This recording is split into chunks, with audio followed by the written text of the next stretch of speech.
Assalamualaikum warahmatullahi wabarakatuh. Perkenalkan, nama saya Syahdaranti Saputri dengan NIM 201447229. Saya mahasiswa dari Prodi D3 Keperawatan Belitung tingkat 1. Baiklah, di video kali ini saya akan menjelaskan tentang kebutuhan dasar manusia, yaitu oksigenasi. Oksigen adalah salah satu komponen gas dan unsur vital dalam proses metabolisme. Oksigenasi adalah proses penambahan oksigen ke dalam sistem kimia atau fisika. Tujuannya yaitu menjaga kelangsungan metabolisme sel tubuh, mempertahankan hidupnya, melakukan aktivitas bagi berbagai organ atau sel. Sistem tubuh yang berperan dalam kebutuhan oksigenasi. Ada dua saluran, yaitu saluran pernapasan bagian atas dan saluran pernapasan bagian bawah. Saluran pernapasan bagian atas terdiri dari hidung, faring, laring atau tenggorokan, dan epiglotis. Sedangkan saluran pernapasan bagian bawah terdiri dari trakea, bronkus, dan bronkiolus. Paru-paru memiliki fungsi yaitu sebagai tempat pertukaran gas, oksigen, dan karbon dioksida.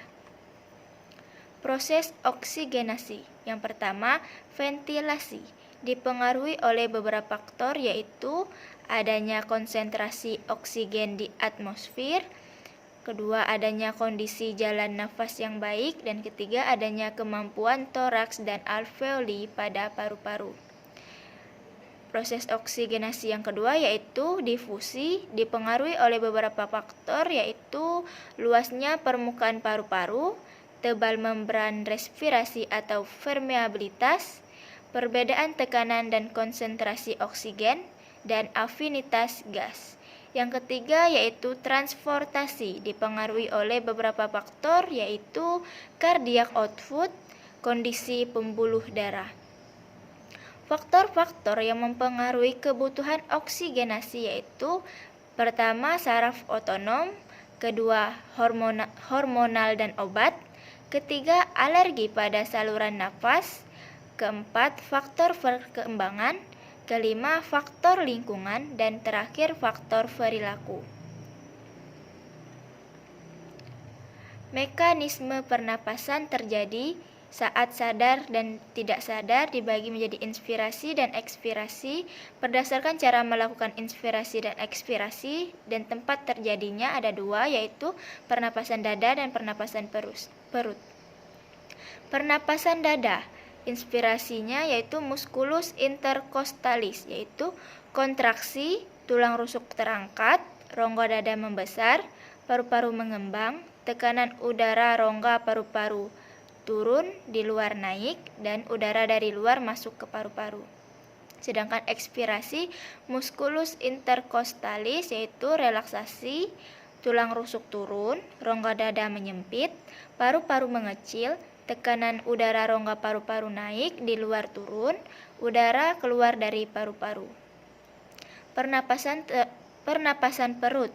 Inspirasi yaitu otot diafragma kontraksi, diafragma datar, rongga dada dan paru-paru mengembang, tekanan udara rongga paru-paru turun, udara dari luar masuk ke paru-paru. Sedangkan ekspirasi, otot diafragma relaksasi, diafragma melengkung, rongga dada dan paru-paru mengecil, tekanan udara rongga paru-paru meningkat, udara keluar dari paru-paru. Volume dan kapasitas paru-paru setiap orang berbeda, yaitu tergantung pada ukuran paru-paru, kekuatan bernapas, dan cara bernapas. Volume paru-paru orang dewasa yaitu 5-6 liter, terdiri dari volume tidal atau VT, volume cadangan inspirasi atau VCI, volume cadangan ekspirasi atau VCE, volume residu atau VR. Volume tidal yaitu volume udara hasil inspirasi atau ekspirasi pada setiap kali bernapas normal, kurang lebih 500 cc per mililiter pada rata-rata orang dewasa muda. Volume cadangan inspirasi atau VCI yaitu volume udara ekstra yang dapat diinspirasi setelah volume tidal, kurang lebih mencapai 3000 cc per mililiter. Volume cadangan ekspirasi atau VCE yaitu volume udara yang masih dapat diekspirasi kuat pada akhir ekspirasi normal, kurang lebih mencapai 1100 cc per mililiter. Volume residu atau VR yaitu volume udara yang masih tetap berada dalam paru-paru setelah ekspirasi kuat, kurang lebih sebanyak 1200 cc per mililiter. Kapasitas inspirasi atau KI sama dengan VT ditambah VCI. Kapasitas residu fungsional KRF sama dengan VCE ditambah VR. Kapasitas vital atau KV sama dengan VCI tambah VT tambah VCE. Kapasitas total paru-paru sama dengan KV ditambah VR. Spirometri sama dengan metode yang digunakan untuk mencatat volume udara yang masuk dan keluar dari paru-paru. Gangguan atau masalah kebutuhan oksigenasi. Yang pertama, hipoksia atau perubahan pola pernapasan. Terdiri dari takipnea, bradipnea, hiperventilasi, kusmaul, hipoventilasi, dyspnea, ortopnea, Cheyne-Stokes, pernafasan paradoksial, biot, dan stridor. Yang kedua yaitu obstruksi jalan napas. Tanda klinisnya yaitu batuk tidak efektif atau tidak ada, tidak mampu mengeluarkan sekret di jalan nafas, suara napas menunjukkan adanya sumbatan, jumlah irama dan kedalaman pernapasan tidak normal. Yang ketiga, pertukaran gas yaitu tanda klinisnya dyspnea pada usaha nafas, nafas dengan bibir pada fase ekspirasi yang panjang, agitasi, lelah, letargi, meningkatnya tahanan vaskuler paru-paru, menurunnya saturasi oksigen dan meningkatnya PaCO, cyanosis. Tujuan oksigenasi yaitu tercukupinya kebutuhan sel dan jaringan dengan cara memberikan oksigen dan ventilasi yang cukup, alat untuk menilai kebutuhan oksigen sel dan jaringan saturasi oksigen dengan menggunakan pulse oximetry.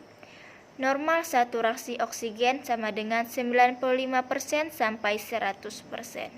Pemberian oksigen ada 3 yaitu nasal kanul, rebreathing mask, dan non-rebreathing mask.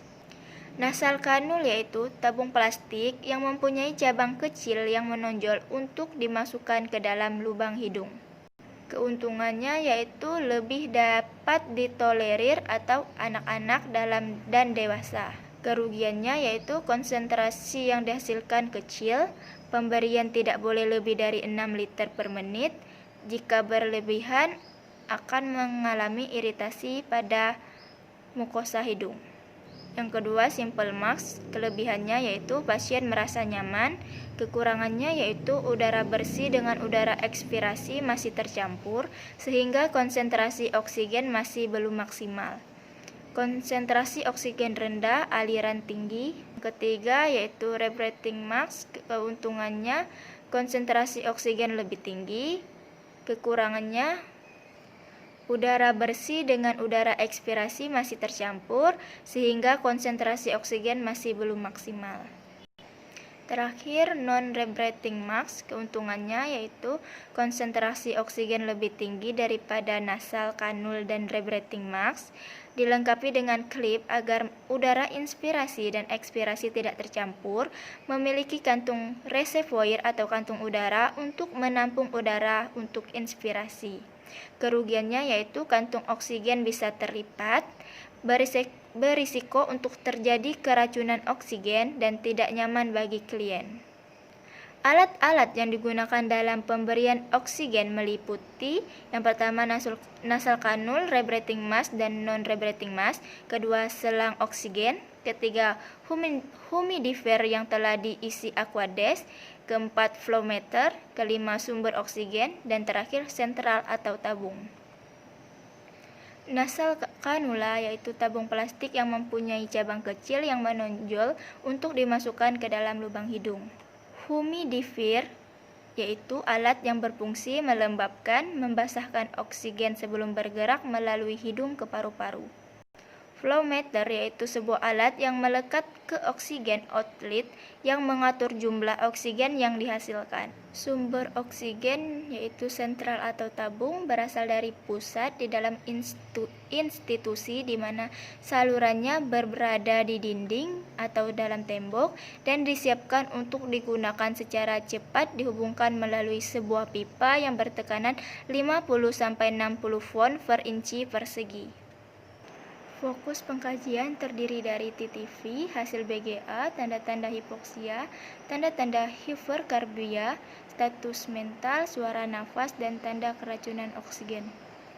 Pemberian oksigen dengan nasal kanula yaitu pertama tahap berinteraksi yaitu cek catatan keperawatan dan catatan medis klien terhadap indikasi tindakan. Siapkan alat-alat seperti tabung humidifier, plester, gunting plester, flowmeter, dan tabung oksigen. Sudah menyiapkan alat yaitu cuci tangan. Yang kedua, tahap orientasi yaitu berikan salam, panggil klien dengan namanya, jelaskan tujuan dan prosedur tindakan yang akan dilakukan kepada pasien dan keluarga, beri kesempatan pasien untuk bertanya, jaga privasi klien, atur posisi klien agar nyaman. Ketiga yaitu tahap kerja, mengisi gelas humidifier dengan for irrigation setinggi batas yang tertera, menghubungkan pressure regulator dengan tabung oksigen jika belum terhubung, kemudian buka pengatur aliran oksigen antara tabung dan pressure regulator atau jika sumber oksigen sentral hubungkan flowmeter dengan outlet dinding dari sentral oksigen. Cek fungsi flowmeter dan humidifier dengan memutar pengaturan konsentrasi oksigen dan amati ada tidaknya gelembung udara dalam gelas flowmeter. Hubungkan kateter nasal atau kanul nasal dengan flowmeter. Alirkan oksigen ke kateter nasal dengan menggunakan punggung tangan untuk mengetahui ada tidaknya aliran oksigen 1-6 liter per meter. Cek kanul tiap 6-8 jam, membereskan alat dan melepaskan sarung tangan. 4 yaitu tahap terminasi, yaitu evaluasi hasil yang dicapai atau subjektif dan objektifnya. Kedua, berikan reinforcement positif pada klien. Ketiga, kontrak pertemuan selanjutnya. Keempat, mengakhiri pertemuan dengan baik. Dan terakhir, cuci tangan. Dan yang kelima yaitu dokumentasi. Dokumentasi tindakan yang sudah dilakukan beserta respon klien. Pemberian oksigen dengan rebreathing mask, yaitu tempatkan masker ke arah wajah klien dan letakkan dari hidung ke bawah. Atur masker sesuai dengan bentuk wajah. Masker harus menutup wajah. 3. Ikatkan karet pengikat melingkar kepala klien sehingga masker terasa nyaman. Keempat, alasi karet di belakang telinga dan di atas tulang yang menonjol. Mungkin itu saja yang bisa saya sampaikan. Apabila ada kesalahan kata, saya minta maaf. Kepada Allah saya mohon ampun. Saya akhiri. Wabillahi taufiq walhidayah. Wassalamualaikum warahmatullahi wabarakatuh.